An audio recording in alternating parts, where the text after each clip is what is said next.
Thank you to everyone for signing up for our fourth gathering of what I'm calling Forest Talk, where we talk story about the plants and the animals and all the cool things we find in our native ohia forests, and sometimes even in our backyards.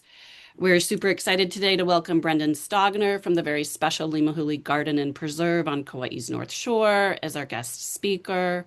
Brendan will share a love letter to Loulu, a horticultural perspective on why we should care for these incredible plants, why we should appreciate them in their natural habitat, why we should plant them at our homes, and what we can do to protect them. My name is Kim Rogers. I'm an outreach specialist at Kauai Invasive Species Committee. My focus is ohia and protecting our native forest ecosystems from rapid ohia death and other forest threats. And just so you know, though, we have a multi-agency collaboration that helps me in this endeavor. That includes KISC, NTBG, the National Tropical Botanical Garden, our Kauai DOFA, TNC, or the Nature Conservancy, KRCP, Kauai Resource Conservation Program, and many others who make regular surveys of our ohia forests to monitor the health of Kauai's watersheds. Before we invite Brendan to the official spotlight, I have a few requests and announcements. Um, Please follow good Zoom etiquette, and if you aren't already muted, please make sure you are muted. If you have questions, if you would, please drop them in the Q&A. We are recording, and we'll send out this recording in the next couple of days, and it will be uploaded to the KISC YouTube page. We actually have our three previous Forest Talk sessions already loaded to our YouTube page. There's one there about our native kahuli, our native snails. There's another one on growing ley plants, and there's a third one on our rare and remarkable forest birds. I'll drop the link to those in the chat once I turn things over to Brendan. Um, but two items for your calendars, two upcoming things. Next week, Friday, September 5th, at NTBG South Shore, David Bryant will be hosting us, and this is going to be part of our forest journaling workshop series. So, for those of you who like words, numbers, and pictures, bring a journal, bring a pencil. We're going to be learning in person more about Loulu, and we'll be able to journal about those. Registration is required, and there is a limited number that we can take on this. I'll be dropping the link to that registration as well in the chat in a minute. But again, that's next Friday, September 5th. And then our next Forest Talk event will be Friday, September 19th. So feel free to add that one to your calendar as well. Our talk or our guest speaker will be Dilek Sahin. She is with the Kauai Endangered Seabird Recovery Project, and she's going to be talking about Ohia Roots, home for Kauai's endangered seabirds. That talk will run on Zoom, just like this one is today. Registration is just opened. I'll drop that link for registration in the chat as well, for those of you who want to join us. And then in October, we're doing spiders. We're celebrating Spooky Month, and our guest speaker will be talking about spiders in November. We're going to be talking about fancy case caterpillars, all of the flora and fauna that make their life in our ohia forests. It's quite the special place to be. But for now, let's talk Loulu. And our guest speaker, as I mentioned, is Brendan Stogner. He is the lead nursery coordinator at Limahuli Garden. He was raised here on the island of Kauai, where he developed a deep love of native Hawaiian plants. When he's not growing, planting, or taking care of native Hawaiian plants at Limahuli, you can find him doing those very same things somewhere else on the island. So join me, if you would, in welcoming Brendan. Woo! All right, let me share my screen with you guys. Thank you, Brendan. And feel free, if you need my help, let me know. Otherwise, I'm going to mute myself. Perfect. All right. Well, awesome. Yeah, perfect. Aloha, everybody. Again, my name is Brendan Stogner, lead nursery coordinator at Limahuli. And yes, the rumors are true. I I do work very often with native Hawaiian plants at Limahuli and elsewhere. When I'm not here, I co-own, co-run a native Hawaiian plant nursery called Ulu Nursery with my best friend Ezekiel Quintana. We grow a lot of native Hawaiian plants there, and yeah, this is my life. Um, but yeah, this is a love letter to Loulu, a really important, beautiful plant that I hope by the end of this, you guys will learn a little bit more about and maybe love as much as me. Okay, so to get started, a little bit about my background, a little bit about this plant. I was raised here on Kauai. I was born in Anchorage, Alaska. Moved over here when I was very young.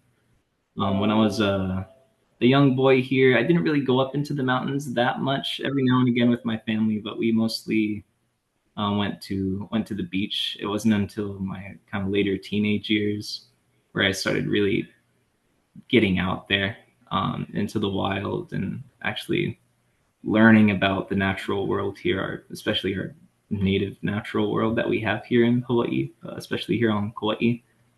But I just kind of started falling in love with all of these plants, these birds, the bugs, everything that was intertwined in between, and just kind of went from there. So to start learning, I started buying books and books and books and just reading as much as I could. And when I wasn't reading, I would go out into the wild and adventure around and look around and see what I knew and see what I didn't know and just try and fill in the gaps. I'd often just pick a stream and start going up into the mountains. And I hadn't seen Loulu in person before, our native palm, until one day when I was heading up a stream up Kokee, and it was a particularly very rainy, very cold day, and I was up a stream, sopping wet, and the stream ahead got a little deep, so I moved to the left and started going into the kind of mossy forest to my side, and there was just this big clearing all of a sudden, a big ohia canopy with like some big old growth ohia trees, and right underneath was this 30-foot tall Pritchardia minor, a Loulu, and this was the first one I'd really seen up close. It was in full flower,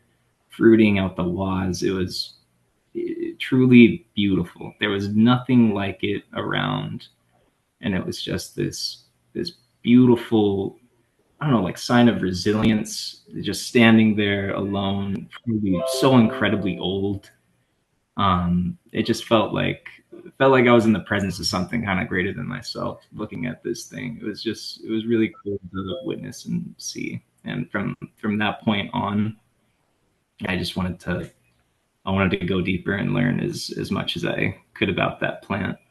But at the moment, it was a really nice offer of like refuge. It was raining super hard. These leaves were like the biggest leaves I'd ever seen in a native Hawaiian forest. So it was a nice way to wait out the bad weather that I was kind of in the middle of, and just kind of fell in love with that plant.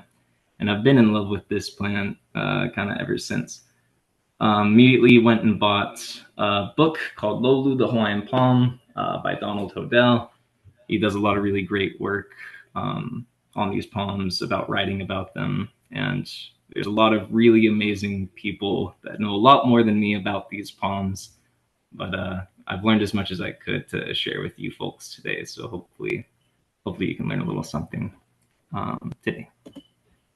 So what is Loulu?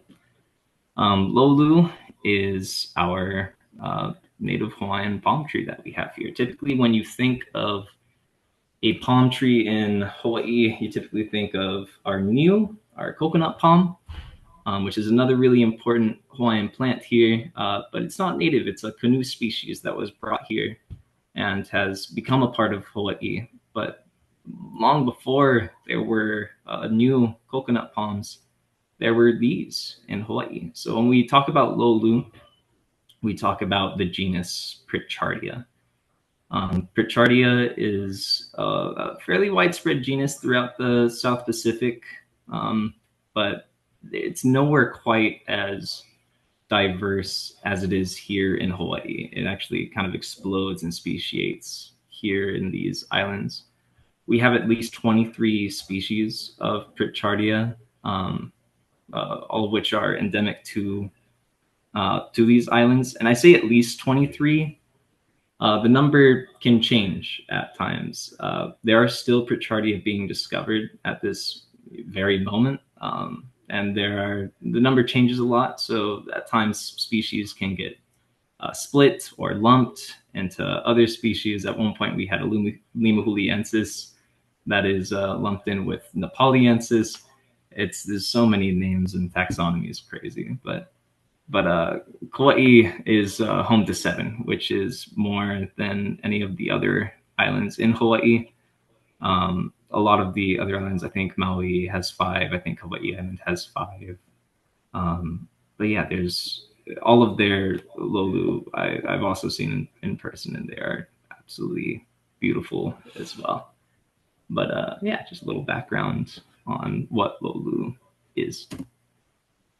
The botany behind Loulu. I'd be remiss if I didn't talk about this a little bit and just what is so beautiful and why they're so beautiful. So the leaves are palmate, which means that they're fan-shaped, which kind of gives them that distinctive look. There are plenty of fan palms all around the world that you can see, from Africa to Southern California, through the Amazon. A lot of palm species that are fan palmate tend to have these big thorns and hooks that grow along the sides of the stem of the leaf. Ours doesn't have those crazy hooks, which is another great reason why they're so amazing. But they vary in size as well. Some can be pretty small, maxing out at like 4 or 5 feet tall, depending on the species and depending on where it's growing. But others that I've seen, like Pritchardia, Waialealeana, that one's that can be like 80 feet tall, and they're crazy. I hear stories from our director Leowan, who used to climb these trees to collect. I can't even imagine what that would be like going up in one of those massive trees. But kudos to her for getting up there. I'm afraid of heights. The flower clusters, they're pretty densely packed. Depending on the species, it varies from species to species, and they can range in color too. Most are kind of golden yellow. There are some species that kind of have a orangish, reddish orange tinge to it. But as you can see in this beautiful photo, they're absolutely incredible and awesome. Those flowers, when they're pollinated, they turn into smaller fruits that are round, black or brown in color. Originally, they're green, and they change into that color. The fruits in Hawaii we call hawane, which can actually be a super tasty treat. According to some people on Hawaii Island and some of the other islands, it's regularly consumed as like a really nice, delicious snack that has a Swedish kind of coconutty flavor that has almost like a jelly-like consistency inside. All of the Pritchardia Nepaliensis that we have in Limahuli don't really have that same kind of jelly endocarp in the seed that makes them super sweet. But some species have massive fruits, and I'm sure are delicious. So hopefully one day I can try some hawane. But just another connection with people, and we'll get into more of those connections that Loulu have with people as we keep going. Their habitat is pretty profound. It is pretty much everywhere in Hawaii Loulu can grow, besides like maybe really high alpine zones. But you can find them in dry forests, mesic forests, wet forests, gulches, coastal ecosystems, even in bogs and bog forests. I've seen them growing.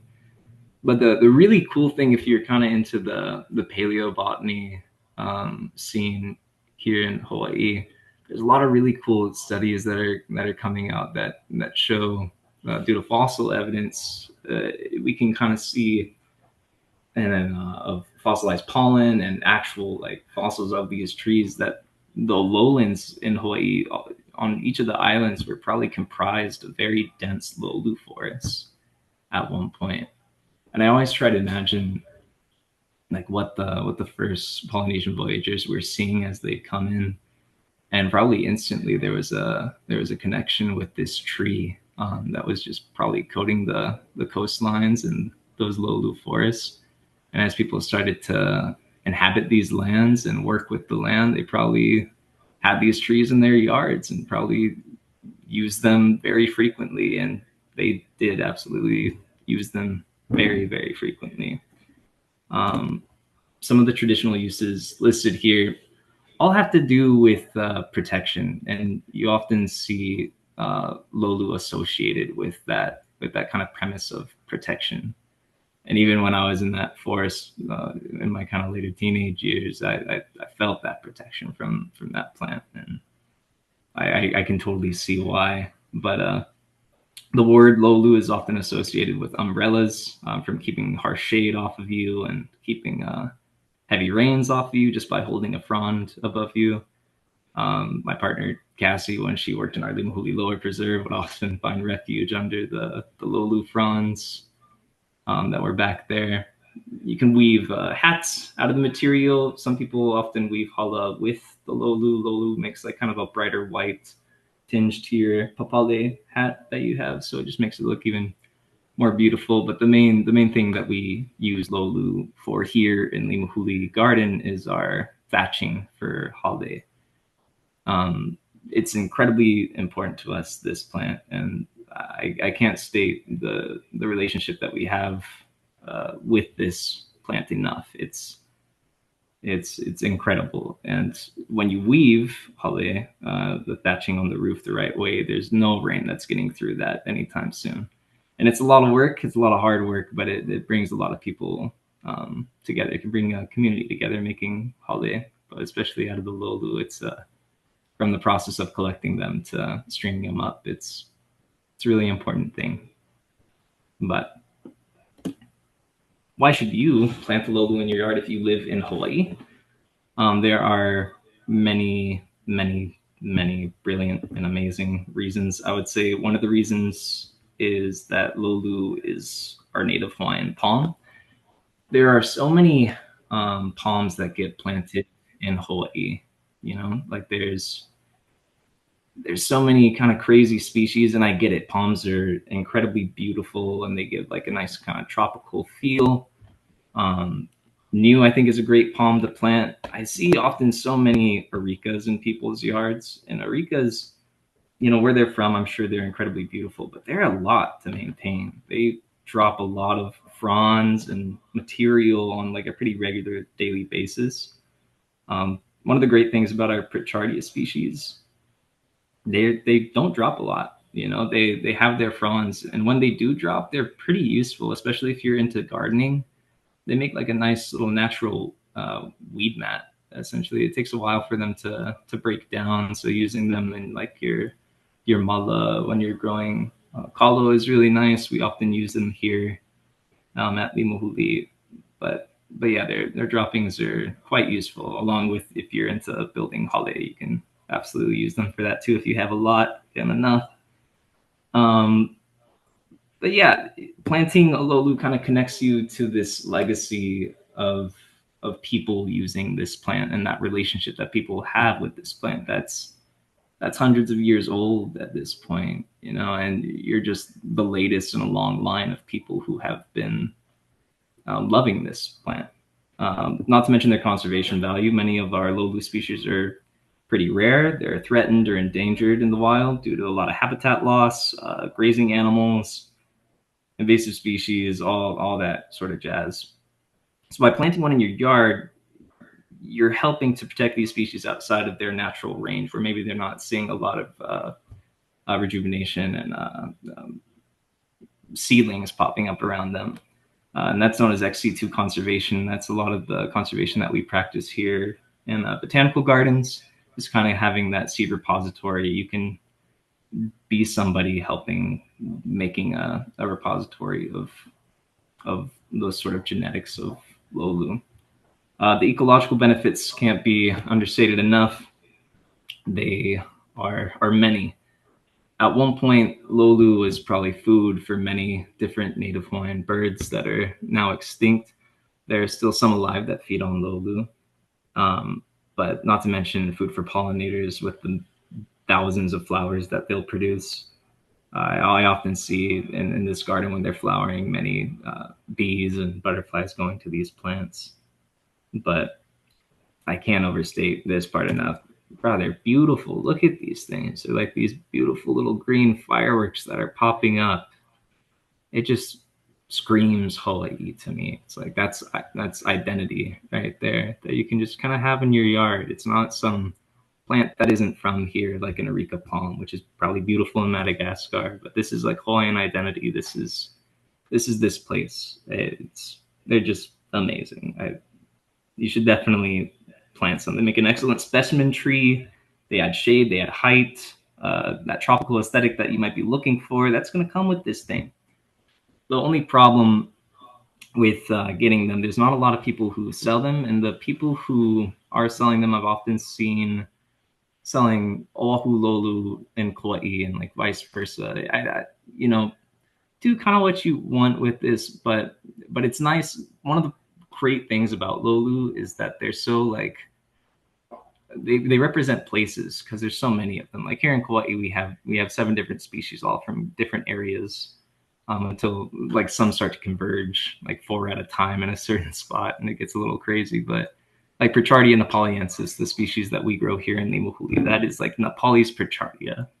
Like as far as the North Shore goes, that's like our Pritchardia up there. And once you go into the mountains to Pritchardia minor up in Kokee, down the ridges, you get Pritchardia waialealeana. You get flinny eyes, hardy eyes. There's so many different cool species to certain areas, and it's nice to represent your area with one of those species. It's all about supplying those species, though, with nurseries. And because these plants are threatened and endangered, that can get complicated as far as like getting the seeds properly. But it's something we still gotta figure out here at Limahuli. At some of our plant sales very soon, we are going to be selling Pritchardia nepaliensis and Pritchardia minor. We're just going through the process of getting the proper tagging for those, and in order to sell them. But they're also a living legacy. Loulu, they live for decades, if not centuries. They grow up to like these really impressive heights, and depending on the species, planting one is kind of like leaving behind this beautiful green heirloom for other generations to enjoy. So, in your lifetime, that thing might be 10 feet, in like your grandchildren's lifetime. If you can keep that thing alive, it's going to be like 80 feet tall, maybe, depending on the species you have. So just something to consider. Also, before the arrival of a certain beetle that I'll talk about in a little bit, Pritchardia are like really easy to keep alive. As far as like water and sun, they like partial shade to full sun, and they're not a lot of work once they get established. But they definitely aren't without their certain challenges. So when it comes to threats for these plants, one of the big ones that's often associated with Loulu is rats. Um, Over time, rats have also formed a deep and profound connection with Loulu. They eat the Havane same as us.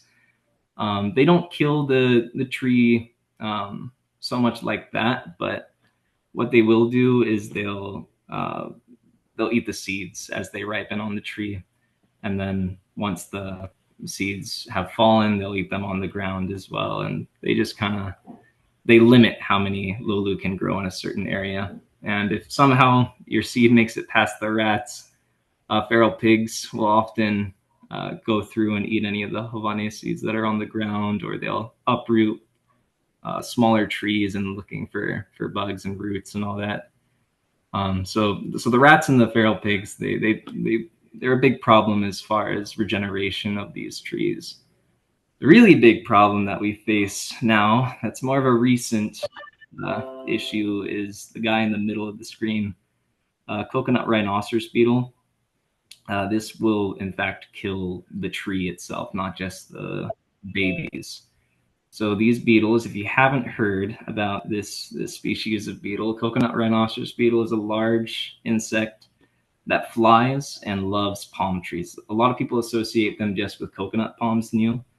Anecdotally speaking, to people on Oahu who have had Loulu, that seems to be what they have targeted first. And that makes sense. It's a tree that evolved with nothing like a coconut rhinoceros beetle in its midst. So it definitely has zero defenses against it. And yeah, all it takes is one beetle, and something like a 60 to 80-foot Pritchardia can be dead just like that. So, and that's heartbreaking. That's such an old tree that goes down from just such a small organism. But not all hope is lost in that department. If you're still looking to get a Loulu, I definitely think it's still very valuable to have, and it's not too hard to protect them from that. So I'll kind of go over what we do here at Limahuli as a horticulturalist here. Um, we use netting. A lot of our palms are fairly still small size. Like I said, these trees are slow growing. So a lot of them are smaller than me, or about my height. So a lot of them we can wrap with net, and I'll kind of go over some netting options that I know of. I'm certainly not the expert on the topic of what net to use. I've attended a lot of talks from those experts, and this is just what Limahuli. We use this black netting for many different reasons. It's pretty cheap. It's like $20 on Amazon, and also you can't really see it as you walk by. It's pretty nice. We just wrap the crowns. So these beetles, what they'll do is they'll target the crown of the palm. That's what they're going for. They're not going for like the base or the trunk so much. They're going right into the crown, and they're burrowing into it until they get to that apical meristem, that heart of the palm. And once they hit that, then the tree is going to suffer greatly from it. So protecting that area it goes a long way. And these beetles have barbs all over their legs, so putting any sort of netting up can trip them up and get them caught.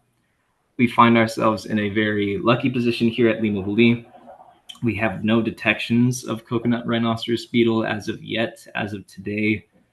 But our most recent sightings aren't too far away from us. So it's not a matter of if they come, we're treating it as a matter of when.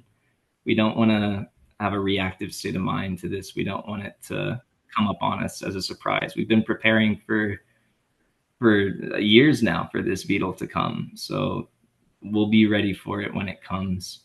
We have Loulu that are pretty tall in the garden. And those ones, to re-net them is just not really a viable option. You can't just leave the net on this tree once you net it. You're going to have to check it every few months, depending on the species. Some grow a lot faster.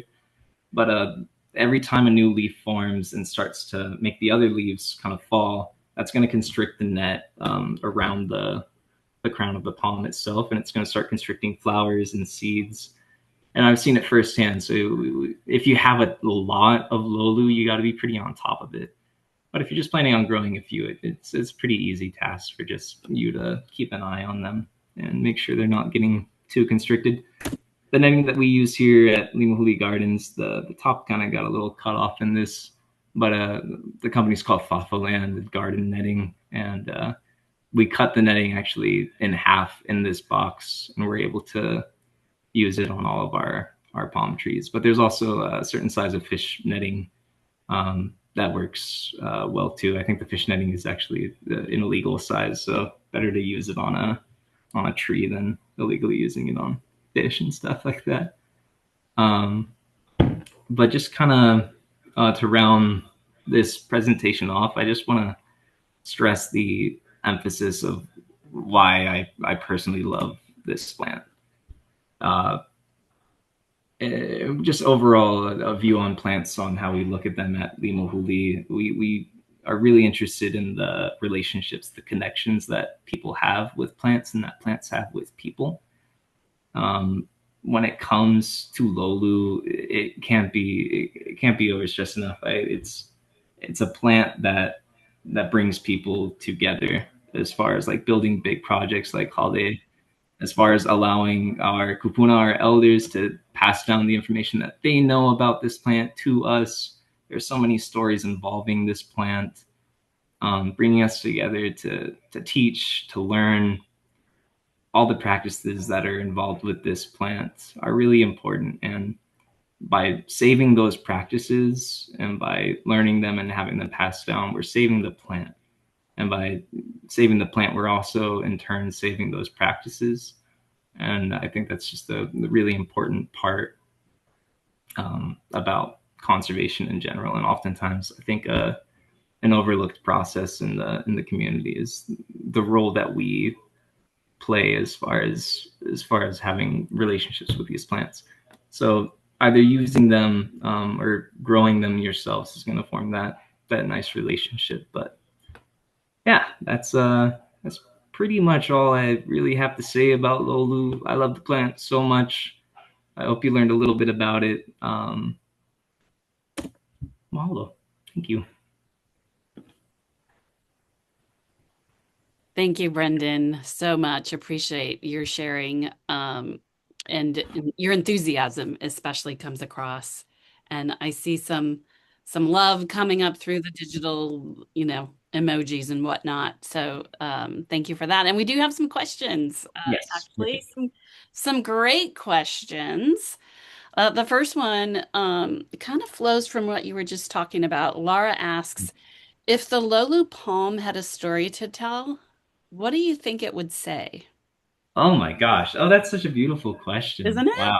it? Yeah. I mean, I think as far as humans go, I think we're a really important piece of the puzzle, but I think we're a very late addition. We're probably like near the end of the chapters, but it would probably have a really wise story on patience and probably some beautiful mana'o on that, and seeing kind of a landscape change all around you, especially with the arrival of us and with the arrival of rats and with the arrival of all these new palms. It probably have something crazy to say about that. It's like, who the heck are these guys? I don't know, but it probably has a very beautiful story, and we're involved, but definitely more involved in the later chapters. I would say very much like we oftentimes talk about trees in the sense that they are witnesses, right? Totally, I love That that. from the way you've just described and shared, Lolu, they would be a witness to the evolution of these islands, right? Yeah, Do totally. we know, like, were they early? Do we have any idea? Were they early colonizers? Recent? Do as far as that goes, it's me personally. I'm not really certain, but they're probably older because that false record of the lowlands is more of a more early kind false records. It probably wasn't like an original lava flow adapter like some of the other plants. You probably have to break the soil down a little bit before they come, but most of like Loulu in general, like that whole thing about how they used to fill the lowlands, those are from pretty old fossils. So That yeah. would be, it would also be, I'm curious now that we're on this line of thinking is how it got here to Hawaii. You know, Oh, did it come blow, did the seed blow in the wind? Did it, come in on a bird, that kind of thing. yeah, And totally. before you address that, for those of you asking questions in the chat, if you would put your questions in the Q&A, I'll scroll through the chat, but sometimes it can be hard to find the ones in the chat, and I don't want to overlook them. But let me ask you the next question, and that is from Paul. Is there information on a common ancestor of the Prochardia Ooh, species, and when did the species diverge? So that's just flowing perfectly in this conversation, I think. totally. Yeah, I'm sure there is a lot more information about their original common ancestor. I'm not sure paleontologically like what that exact species is. It's interesting looking at the other Prochardia species throughout the South Pacific, and seeing kind of the more indigenous ones that are found not only, and like the Prochardia pacifica, for example. It's indigenous there. It's found in Tonga, but it's also found in Fiji. It's found in a couple other places. And there's a lot of species that kind of verge. So it's probably something similar to one of those species on older islands that came over here and started to genetically differentiate from there. But as far as that exact common ancestor, you'd have to ask somebody a little more adept with that stuff than me. Yeah, well, and that makes me think of the book that you mentioned, which I'm holding Oh, right now, I right? also got me a copy. Look at that. And I haven't, I got it from the library, FYI. Nice. And I've just dabbled in it. So that would be possibly a resource for folks if you're interested in learning Absolutely. more. Yeah. And like I No, said, it was so. readily available at the Kapaa library. So in fact, there was another copy on the shelf when I checked mine Very, out. very nice. Very nice. And just to share in the chat that Gerard shared that Floribunda palms and exotics on Big Island had some Loulu species or varieties available. Awesome. Yeah. So just FYI for folks if you're not following along. Good And job, Big that Island. the netting that you mentioned has been used in Guam for many years. Nice. Very cool. And somebody is asking, what was the name again of that netting? So this is Faffaland's garden netting, but there's a lot of different types of garden netting that are on Can you places like spell that Amazon. one and I'll put it in the Yeah, chat? this is F. Fafaland, Faffaland. But there's Uh, probably a lot of other different resources and nets that you could use, but that's just the one that we use. okay, great. And then any broad general tips on growing from seed or Oh fruit? my gosh. Yes. So another This is your great thing Kuleana, about right? yeah, yeah. So this is my zone. This is all about growing them. They're really easy to grow. All the species that I've worked with have been pretty straightforward. I've actually accidentally grown them just by forgetting about some seeds in a plastic bag one time, and they just started germinating in that bag. I don't recommend doing that, but if you were a little off your game, that can happen. The only thing I want to stress is that if you are growing them in like a flat, all you need to do is surface sow them. If you have just regular watering, keeping them moist is really important, especially if you've scraped the pulp off. You don't necessarily need to scrape the pulp off like all the Havana juice. They can still sprout from there. But if you do, it's important to keep them wet. And it's important to keep them covered from animals, chickens, other birds. They love to grab these rats. If you have any rat in your area, they'll absolutely mop them in your flat, as I have learned the hard way many times at this nursery here in Limahuli. You got to keep those things covered for sure. Hmm. Okay, great. Are Loulu easily confused with other imported palmate-leaved palms?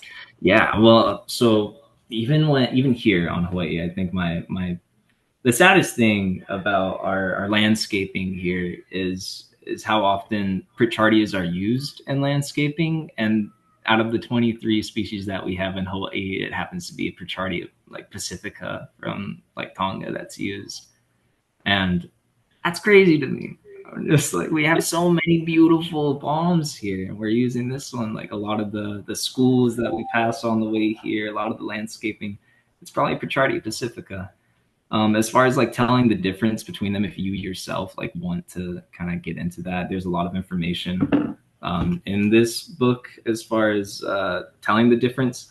Hodell's work with some species is a little outdated, and there are resources at NTBG that could probably update you on some of that stuff. But reaching out, I know there's a researcher at NTBG, Susan Fawcett, who came here and expanded my love of Loulu with some of her presentations.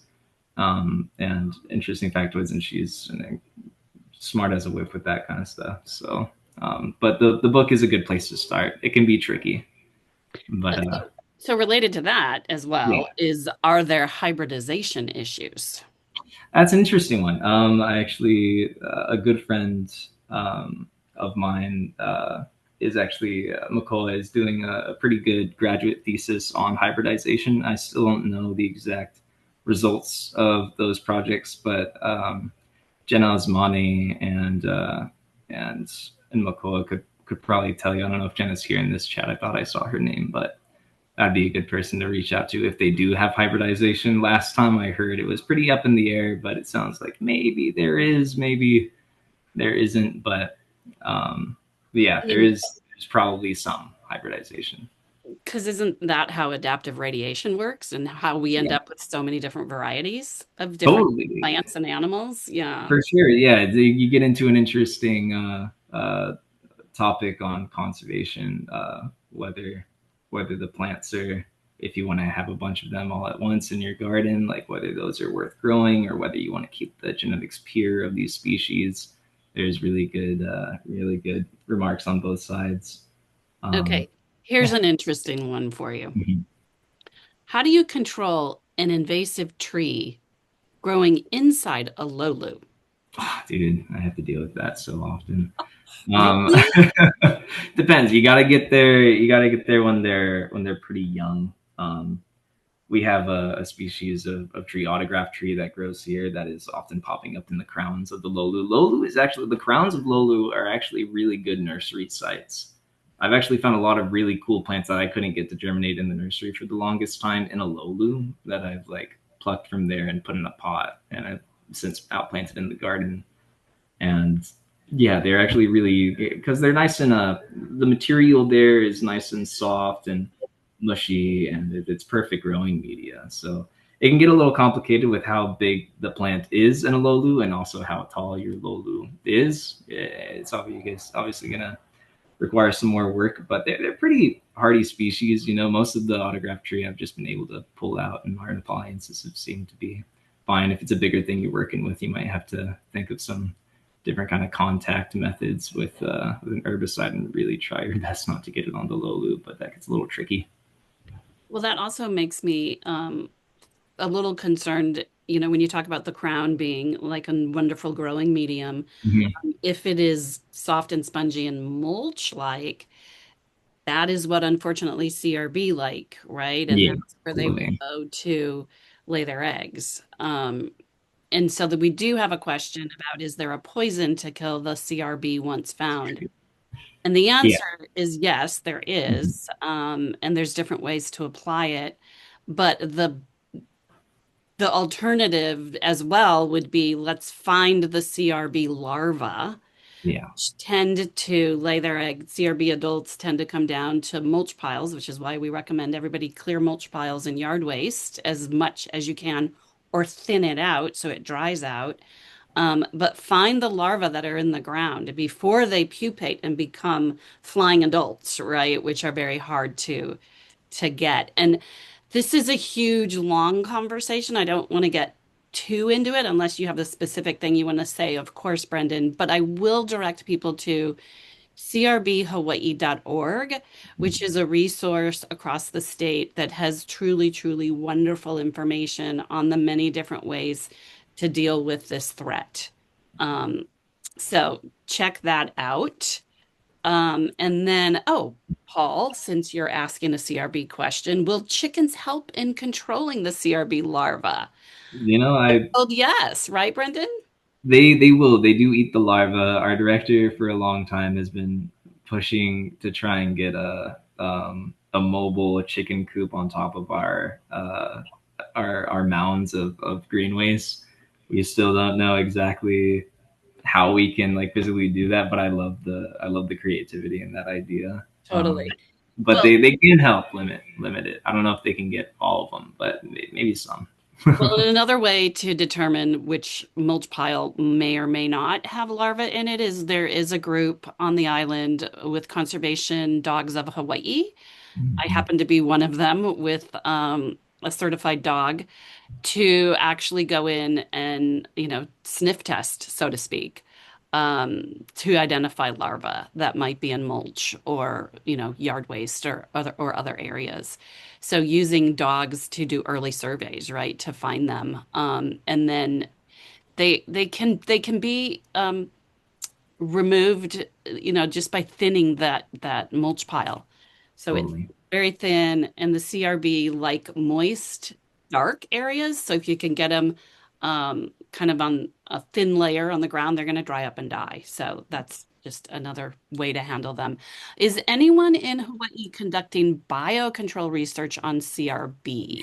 On CRB, that is a great question. I hope so. I'm sure I the believe, research is being done. yeah. I would be very surprised if it wasn't. I don't I know. think it's coming out of the South Pacific, actually, because somebody in the chat mentioned Guam. There are other places Yeah, in the South Pacific that are exactly. dealing with this and have been dealing with it a lot longer than Yeah, we in Hawaii have. And yes, I'm pretty darn sure that that is actually in the works. yeah.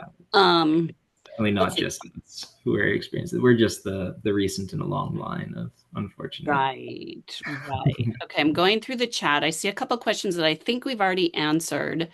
But oh, any idea where the oldest Loulu on Kauai Oh might my be god, and how old might it be? dude, that's a really great question. Isn't it?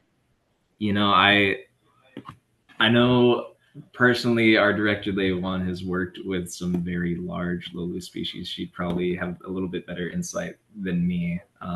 And you know, it can depend because some species grow a little bit faster than others and can get a little bit taller.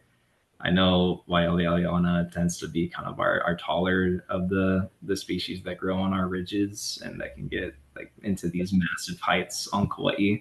Like Um, what, 680 feet? yeah, yeah, like 80 feet, like maybe plus. You know, they might tell you even more. I can tell you what our rarest one that we have is, and that's Prochardia viscosa. And there's it's probably one of the, if not the rarest Loulu that we have in Hawaii, but it's known by. Last time I checked, it was 3 or 4 individuals that were left in the wild. I'm not sure if any more had been discovered by our drone operator here at NTVG, or if that number has kind of stayed the same. But I have been lucky enough to visit that plant in the wild, and it's a pretty beautiful. It's one of my favorite of the palms, just for its leaves are incredible looking. I'm But sure it's isolated to like one location, is what I'm getting. very much so, Right. yeah. We won't ask exactly where because we know not Exactly. to. Yeah. Hey, Jenna popped in the chat to share. Yes, I Uh, saw that.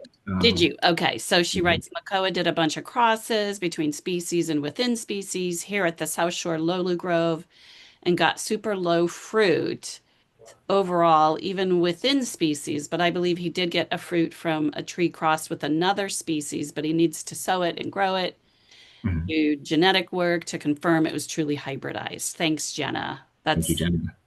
which leads me to, I mean, I know you're at Limahuli North Shore, Mhm. but you are part of National Tropical Botanical Garden, and they do have that South Shore location. Yes. What knowledge or info do you have about? Because I know there's a whole lot of different Lolu at the Yeah, yeah, location. definitely. Yeah, I think they have like the largest collection of Loulu in the state, and it's I've been there, and I have when I used to work at that garden, I used to have to weed whack under there, and it was quite a bit of I may work. be wrong, but and maybe Jenna can correct us, but I think the largest collection of Prochardia in the Yeah, world, right? I there you have it. And That many, sounds about right. yeah, and many that are super rare and endangered and Oh, therefore nice, Jenna. at threat to CRB. And Jenna agrees. Yes, I believe so. Yeah, And that is something more that if those of you who want to join us on a forest journaling workshop next Friday, we would learn more about. Okay, let me see. One last question for you. cool. Paul asks, do these palms have flushes of growth, or do they pretty much grow constantly all year? With Washingtonia, you can tell the years by undulations in the trunk and layers in the foliage canopy.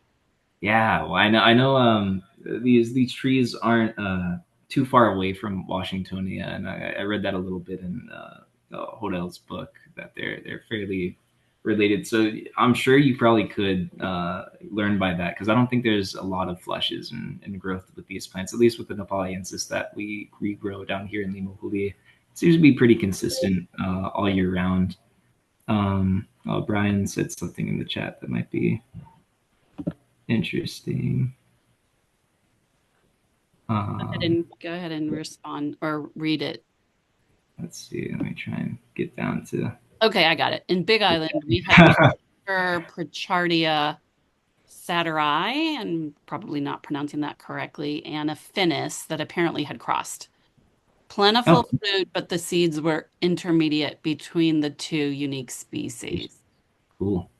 yeah, back to the hybridization thing. It does seem like something that probably does happen. The bigger question is just how often does it happen, and like, are there good ways to tell when there is a hybrid? And I've talked to some pond growers before on Loulu, and it seems to be the really experienced ones can tell when they have like a hybrid seed from just the people who I've talked to, just because they've looked at so many seedlings for so many years.